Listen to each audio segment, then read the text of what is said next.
Vamos entender, descobrir e colocar em prática segredos, dicas, orientações para que a gente viva mais e melhor. É isso, né, doutor? Exatamente isso. Muito obrigada por ter vindo. Imagina, o prazer é meu. O doutor Carlos Roberto Reginato é médico pós-graduado em nutrologia. Exato. O que é nutrologia, doutor? Nutrologia é a ciência dos alimentos.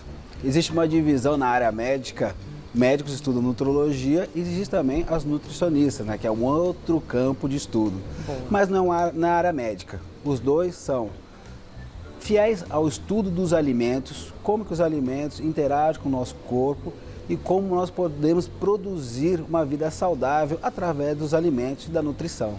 Então, é escolher melhor os alimentos e tirar o melhor proveito deles. Exato. É isso. Só que na nutrologia, por sermos médicos, nós temos um campo de atuação um pouco maior. E existe a nutrologia hospitalar, existem vários campos também. Tá, é isso que eu queria entender, a diferença entre nutrologia e nutricionista. O nutrólogo é médico.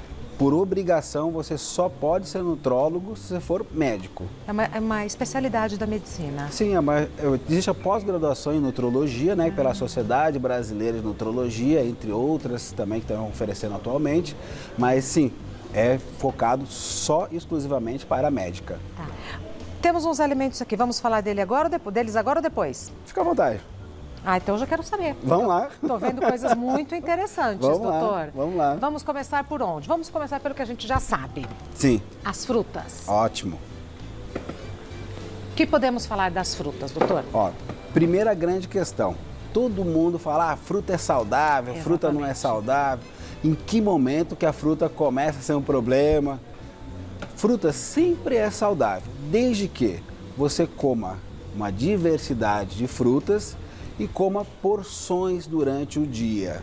Quando que a fruta pode vir a ser um problema?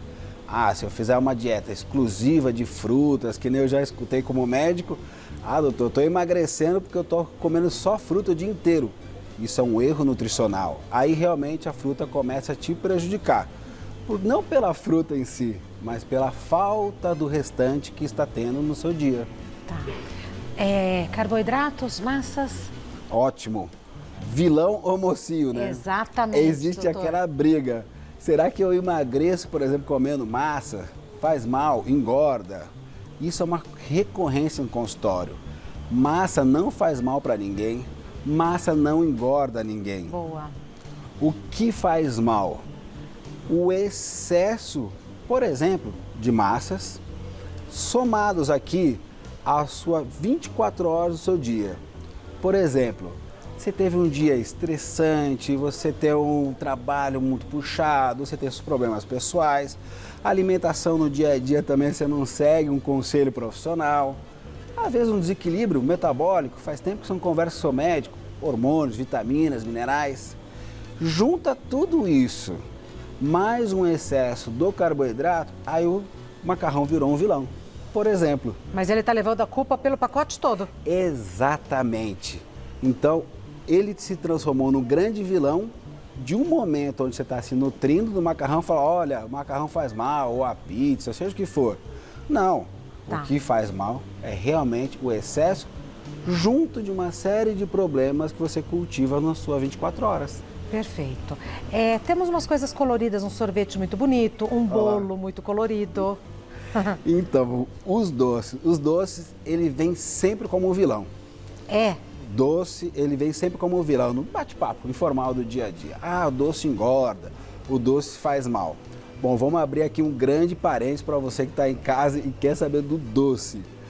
Quando que o doce transforma realmente no problema? Eu tenho algum problema de saúde? Será que eu já tenho uma predisposição a diabetes, uma pressão um pouquinho mais alta, uma facilidade em desenvolver alguma patologia, alguma doença? Então, consultar primeiro um médico.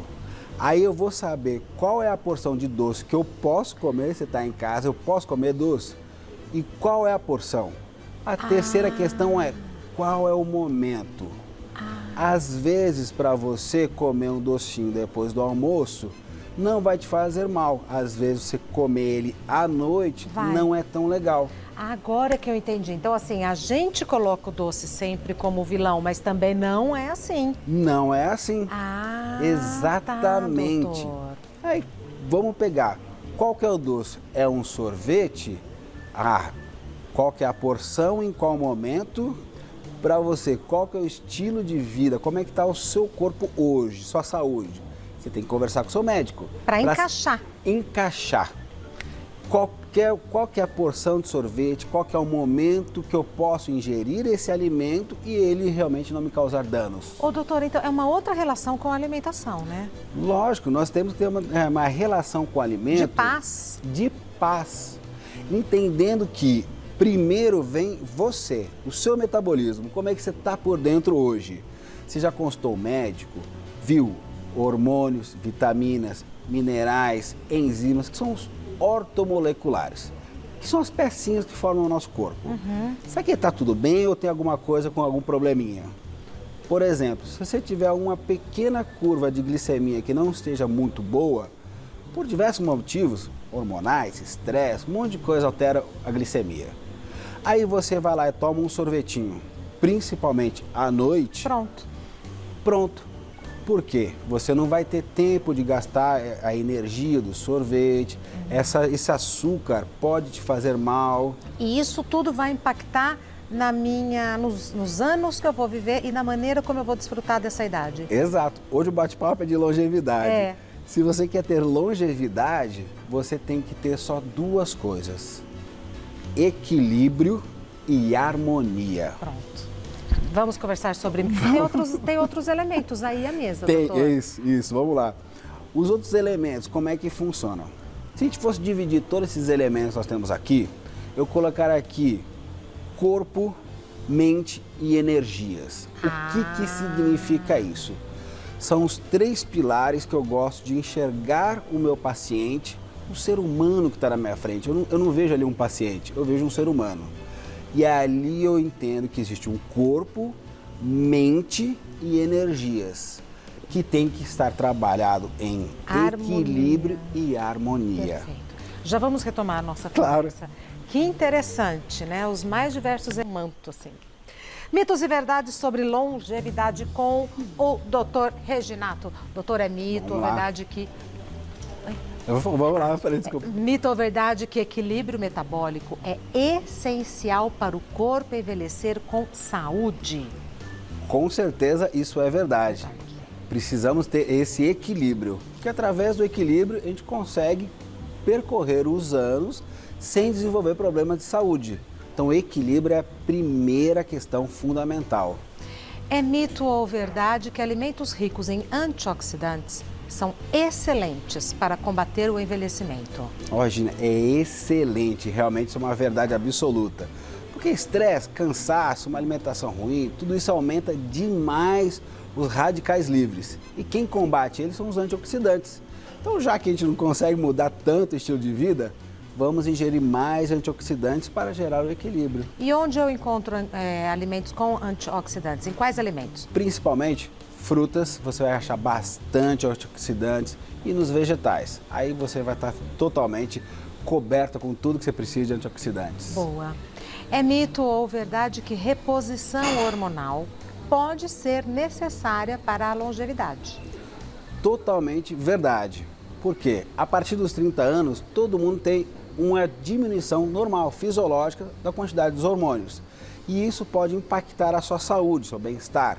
Então, a reposição pode te trazer mais energia, disposição, para você ter longevidade, viver mais tempo e melhor. Homens e mulheres? Homens e mulheres. Tá. É mito ou verdade que é normal sentir dor no corpo à medida que envelhecemos? Mito total. Ai, que bom. A relação não é com a idade, a relação é como você está se cuidando. Você está se cuidando, fazendo reposição, detox, consultando seu médico, um estilo de vida saudável, a dor no corpo não vai vir, a não ser que você tenha uma patologia prévia, uma doença ou algum incidente, uma lesão séria. É mito ou verdade que o estresse e a ansiedade podem contribuir para o envelhecimento? Verdade, porque são dois elementos que aumentam demais os radicais livres, o excesso faz mal, ataca o seu corpo, envelhece, e os dois elementos contribuem para o desequilíbrio metabólico, hormônios, vitaminas e minerais que são essenciais para o bom funcionamento do corpo. Agora eu tenho um mito e verdade meu. É mito ou verdade que pensamentos ruins, mágoas, interferem no bom envelhecimento? Totalmente verdade. A capacidade mental de pensar em coisas boas, vibrar nas energias boas, paz, amor, equilíbrio, prosperidade, interferem totalmente no funcionamento do seu corpo. Tanto que na medicina clássica, aquela que eu aprendi na faculdade, existem as doenças psicossomáticas, que são as doenças que partem do corpo, da mente e atingem o corpo. Tá. E o contrário também acontece. A mente trabalhando na vibração da paz, do amor, da prosperidade, fazem com que suas células trabalhem melhor. E isso leva à longevidade. Tá. Hoje em dia as pessoas estão vivendo até que idade, em média, doutor? Porque a gente tem a pesquisa, a gente tem os índices, mas no consultório? No meu consultório, meus pacientes chegam 60, 70, a média dos pacientes meus mais velhos, e eles trazem para mim uma necessidade de recuperar a saúde e bem-estar das épocas que eram mais jovens. Tanto que nos Estados Unidos se fala em medicina anti-aging, né, que é o anti-envelhecimento, que a gente não usa o conceito que no Brasil. Mas nós podemos trazer uma energia corporal e um bem-estar corporal igual ou até melhor de idades anteriores. Perfeito. A experiência faz a diferença, né? Total. Já venho com perguntas, não é? Porque às vezes a gente vai tendo mais idade. Longevidade, que é o que a gente quer, né? Viver com certeza mais e melhor. Começando com a dúvida da Maria Helena. Minha mãe tem 68 anos e está esquecendo de algumas coisas. Já tentei colocá-la em aulas de música, artesanato, mas ela não gosta de nada. O que posso fazer para ela se manter ativa? Uau! Uma excelente pergunta, porque é algo realmente recorrente. O que é o primeiro passo, Regina, que é muito importante? Leve sua mãe a um médico, para ele entender se não tem nenhum problema sério de saúde. Primeira questão. Segunda questão é, parabéns, você está fazendo o exato. Procurar atividades para o cérebro fazer funcionar de novo. Existe uma coisa na neurociência chamada da neuroplasticidade. É um nome super complicado para... O cérebro, ele funciona, ele remodela, ele começa a fazer novas conexões através de atividades. Então, isso que você está fazendo para sua mãe é excelente. Fora isso, alimentação saudável. Procure no dia a dia fazer uma alimentação saudável, um pouquinho de atividade física, que é o conjunto ideal para voltar à saúde. Então é possível, como se fosse assim, acordar o cérebro? Exatamente isso. Vai literalmente acordar o cérebro. Porque a neuroplasticidade é o quê? É o seu cérebro aprendendo a trabalhar de novo, de uma forma diferente.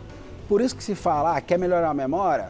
Vai estudar uma música, um instrumento, um idioma, porque você faz novas conexões cerebral e o seu cérebro começa a ficar mais aceso, mais ligado. Que legal. A próxima questão, quem mandou foi a Helenira. Nunca pratiquei nenhuma atividade física, mas agora que estou aposentada, gostaria de fazer. Nunca fiz exercício, só quando jovem. Posso começar mesmo assim? Sou muito ativa, apesar de ter 65 anos. Excelente, né? Porque o apesar foi o ótimo. Realmente a idade não tem nada a ver. A idade é só quantas vezes o sol passou pela nossa cabeça. Você pode e deve, mas o primeiro passo é consulte o médico para ele ver como é que está a sua saúde. Você vai começar a se esforçar? Coração, pressão, diabetes, articulações, articulação. Dá uma geral, vê como é que você está. Tô bem? Aí você começa gradualmente se exigir, fazer esforço gradativo. Eu estava agora no bastidor conversando, eu falei, nossa, eu vi um rapaz de 58 anos com um corpo que muitos jovens de 30 não têm. Então, de novo, a questão da idade não tem nada a ver, comece agora. Próxima questão da Luísa. É verdade que fazer atividade física em jejum ajuda a emagrecer e a evitar o envelhecimento? Ótimo. Pode ajudar é a expressão correta e pode ajudar no retardar do envelhecimento também. Quando é que isso acontece? Quando o seu corpo está em perfeito momento de saúde, então você já consultou um médico, um profissional, tô bem. Aí eu começo a fazer exercício em jejum. Qual que é a vantagem? O seu corpo vai estar trabalhando no momento de estresse nutricional E isso ajuda a desintoxicar o corpo, ajuda a queimar uma gordurinha e isso tudo promove saúde, bem-estar, longevidade.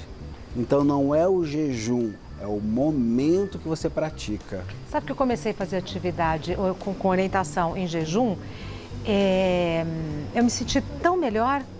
É isso, Eu Regina. tenho outra disposição para enfrentar o dia. Não dá e eu uma clareza mental? Não é incrível? Incrível? Exatamente, doutor. Dá uma clareza mental. Você se sente mais leve, mais conectada com o mundo? Eu não conseguia. E eu acho que eu acabei... Não sei se perdi peso, mas eu...